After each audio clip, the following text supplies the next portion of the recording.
안녕하세요. 백사우 목사입니다. 오늘은 4월 6일 목요일 고난주간 넷째 날 아침입니다. 오늘도 변함없이 하나님의 말씀과 함께 하루를 출발하는 여러분 모두에게 크신 하나님의 복되시는 종이 함께 하시기를 바랍니다. 오늘 주 하나님의 말씀은 마태복음 27장 27절부터 44절까지의 말씀인데요. 오늘 본문에서는 예수님께서 십자가를 지시는 내용, 십자가를 지시기 위하여 로마 군인들에게 조롱을 당하시고 그리고 마침내 채찍을 맞으시고 십자가를 메고 골고다 언덕에 올라가셔서 골고다에서 고난을 당하셨던 내용이 오늘 본문에 실려 있습니다. 오늘 본문을 통해 저는 여러분과 함께 우리 인생에 놓인 십자가를 어떻게 할 것인가 함께 나누고자 합니다. 예수님께서 이미 제자들에게 말씀하신 바가 있지 않습니까? 누구든지 자기 십자가를 지고 나를 따르지 않는 사람은 나의 제자가 될 수 없다. 그러므로 우리는 우리 인생에 주어진 십자가가 있고 그 십자가를 지고 주님이 걸어가신 대로 걸어갈 때 그 길을 좇을 때 주님의 진정한 제자가 될 수 있는 것입니다. 그렇다면 우리 앞길에 어떤 십자가가 있으며 우리 앞길에 놓인 십자가를 우리는 어떻게 대해야 할까요? 먼저 하나 살펴볼 것은 예수님께서 예수님만 십자가를 진 것은 아니라는 것입니다. 예수님 곁에는 두 강도와 함께 달려 있었고 이 두 강도를 또 십자가를 졌다는 사실입니다. 이 강도의 십자가는 어떻게 보아야 되겠습니까? 여러분, 강도가 지고 간 십자가는 지금 주님께서 말씀하신 그 십자가, 우리가 얘기하고자 하는 그 십자가는 아닌 것입니다. 그러면 이 강도들이 졌던 십자가는 자신의 죄 때문에 받았던 십자가, 즉 자신의 죄값으로 겪는 고난과 고통과 아픔은 십자가라고 말할 수 없다는 것이죠. 오늘 본문에 보면은요, 44절에 그런 이야기가 있습니다. 함께 십자가에 못 박힌 강도들도 이와 같이 욕하더라. 자신의 죄 때문에 겪는 고통, 고난, 아픔과 역경은 십자가가 아니라 죄값을 치르는 것입니다. 그러면 십자가는 무엇을 의미할까요? 이 십자가는 다른 나의 죄와 상관없이 겪게 되는 어려운 일, 힘든 일, 사명 때문에 생긴 일을 말하고 있는데요. 본문에서 보면 본문 42절에 십자가의 의미를 설명하고 있는데 제가 한번 읽어보죠. 그가 남은 구원하였을 때 자기는 구원할 수 없도다. 그가 이스라엘의 왕이로다. 지금 십자가에서 내려올지어다. 그리하면 우리가 믿겠노라. 대제사장과 서기관과 장로들이 십자가 달린 예수님을 조롱하면서 한 이야기입니다.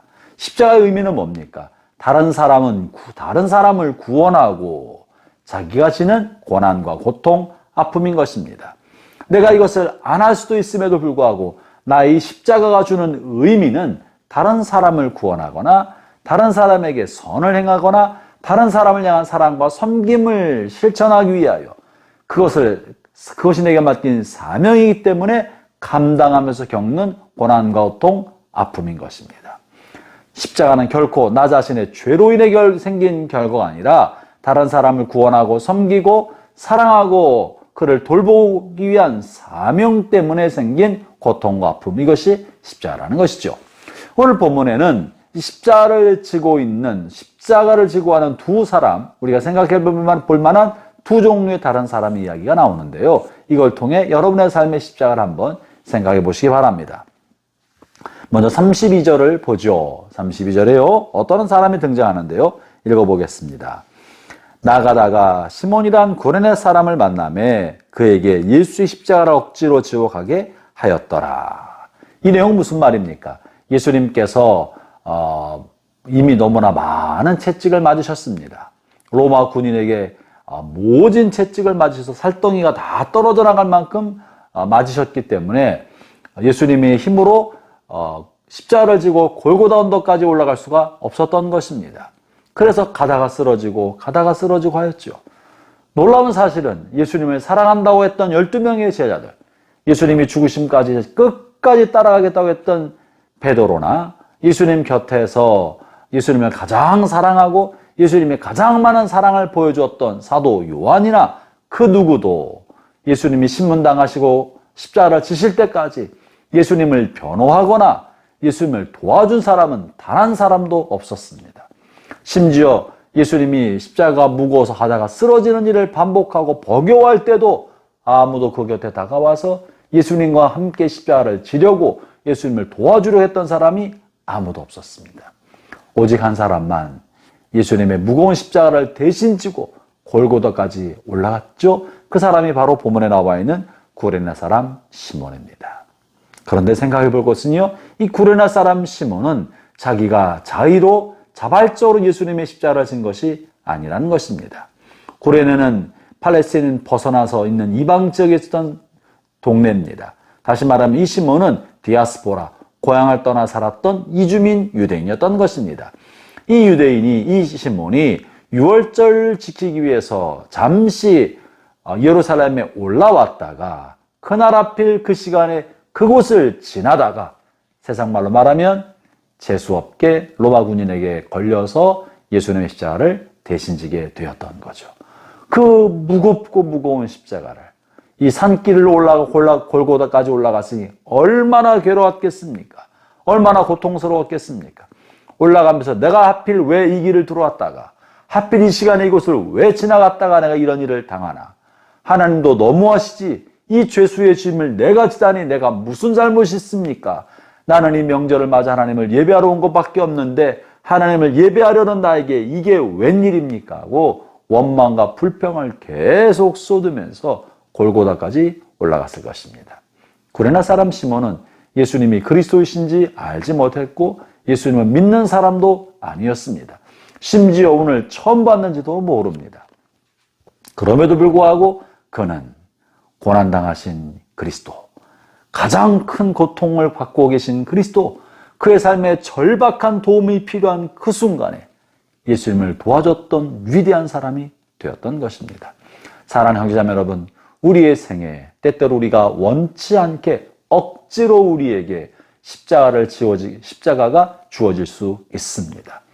내가 의사결정을 내리기 어려운 상황에서 누군가 나보다 더 권위가 있고 힘 있는 사람에 의해서 우리에게 이 사명적 십자가가 지어질 때가 있습니다.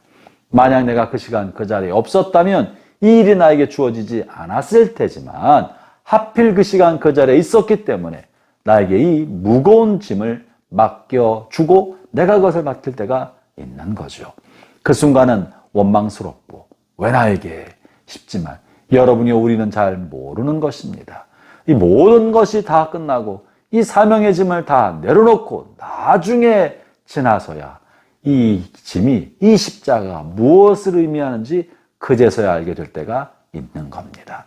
사랑하는 형제자매 여러분, 여러분 앞에 혹은 여러분이 지금 지고 가고 있는 이 십자가 원치 않았던 것이고 원하지도 않고 억지로 주어진 것이 있습니까? 혹은 여러분 가족의 몸이 불편하거나 마음이 불편하거나 정신적으로 어려운 분들을 여러분이 돌봐야 하는 처지에 있는 분이 있으십니까?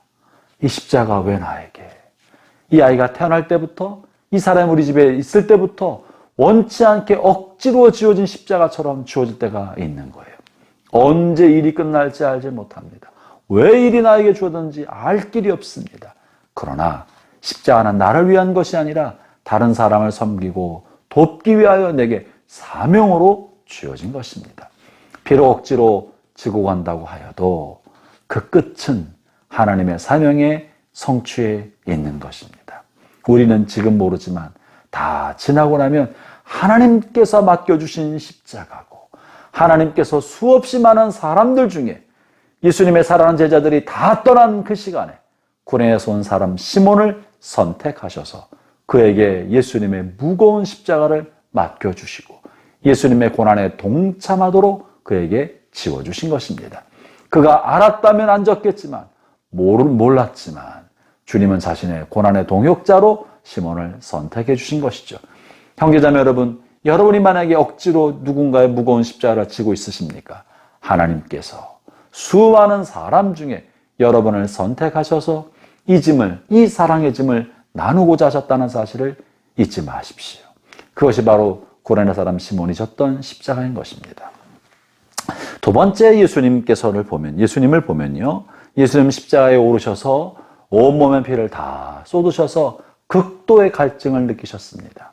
그래서 목마르다고 말씀하셨죠. 그런데 십자가 밑에 있던 로마 군인이 쓸개탄 포도주를 예수님께 마시게 합니다. 34절입니다. 쓸개탄 포도주를 예수께 주어 마시게 하려 하였더니 예수께서 맛보시고 마시고자 하지 아니하셨더라. 왜 그러셨을까요? 이 쓸개탄 포도주는 이 극도의 고통, 양손과 발에 못이 박혀서 온몸을 버텨야 할 때 살이 찢어지고 뼈가 부서지는 말로 할 수 없는 끔찍한 고통을 그 고통을 겪고 있을 때입니다. 그래서 로마 군인들이 이 처절한 고통을 받고 있는 죄수들의 이 고통을 경감시켜주기 위하여 마취제 역할을 하고 있는 이 쓸개탄 포도주를 죄수들에게 주는 것이죠. 그래서 이 고통을 좀 덜어주려고 했던 것입니다. 예수님은 극도의 갈증 속에서 물을 찾으시다가 로마 군인이 물인 줄 알고 준 거를 맛보았더니 쓸개탄 포도주라는 사실을 예수님께서 아시게 된 것입니다. 그러다 주님께서 이것을 거절하시고 마시고자 하지 않으셨다는 것이죠. 이것은 무엇을 의미하겠습니까? 예수님께서 이 포도주를, 쓸개탄 포도를 마셨으면 몸에 느끼는 이 말로 할 수 없는 고통을 좀 줄이고 마취를 통하여 좀 덜 고통스러우셨을 텐데 그것을 아시면서도 주님께서 거절하신 것입니다. 이것은 무엇을 의미할까요? 이것은 예수님이 당하시는 이 고통스러운 이 시간은 사실은 온 인류의 죄를 짊어지고 그 죄값으로 받으시는 고통이었던 것입니다. 예수님은 자신의 고통의 의미를 너무나 잘 알고 있었기 때문에 이 고통 자체가 사명을 이루는 길이었었기 때문에 이 고통을 경감시킬 수 있는 것을 거절하셨던 것입니다. 이것은 마치 가야바의 법정에서 사람들이 조롱할 때 변명하지 않으시고 타당하셨던 것처럼 빌라도 앞에서 자신을 변호할 수 있었음에도 불구하고 빌라도의 신문을 받으셨던 것처럼 오늘 십자가를 지시기 전에 로마 군인들이 온갖 조롱을 하고 가시면류관을 씌우고 침뱉을 때 그것을 피할 수 있고 그것을 거절할 수 있음에도 불구하고 그러지 아니하고 다 당하셨던 것처럼 자신이 인류의 죄값 때문에 당하는 고통을 조금도 피하지 않고 다 받으시기 위하여 쓸개탄 포도주를 거절하셨던 것입니다. 그러므로 우리의 삶에 주어진 십자가의 고통과 아픔을 피할 수 있을 때가 있습니다. 굳이 내가 지지 않아도 될 수 있는 길이 있고 나 스스로 선택하여 그 십자가의 고통을 경감시키면서 피해갈 수 있는 길이 있을 때가 있지만 이것이 하나님께서 나에게 맡긴 사명인 줄 알기 때문에 그 고통과 아픔을 피하지 아니하고 끝내 감수하는 것, 그것이 바로 쓸개탄 포도주를 거절하신 예수님의 모습인 것입니다. 구레네 사람 시몬은 본인이 이 고통의 의미를 몰랐지만 주께서 맡겨주신 이 고통을 억지로 지고 가면서 하나님의 사명을 이루었다면 예수님은 고통을 피할 수 있음에도 불구하고 이것이 하나님께서 맡긴 사명의 짐이기 때문에 피하지 않고 그 고통을 끝내 감수하셨던 것입니다. 형제자매 여러분 앞에 십자가 있을 때 어떻게 하시겠습니까? 하나님의 은혜가 여러분과 함께 하시기를 바랍니다. 기도하겠습니다. 하나님 아버지, 다른 사람을 사랑하기 위하여, 섬기기 위하여, 구원하기 위하여 주님이 나에게 십자가의 짐을 지우실 때에 주님 우리가 시몬을 생각하게 하여 주시고 예수님을 생각하게 하여 주셔서 주께서 우리에게 맡긴 십자가의 사명적 짐을 잘 감당해내는 저희가 되게 하여 주옵소서. 예수님 이름으로 기도합니다. 아멘.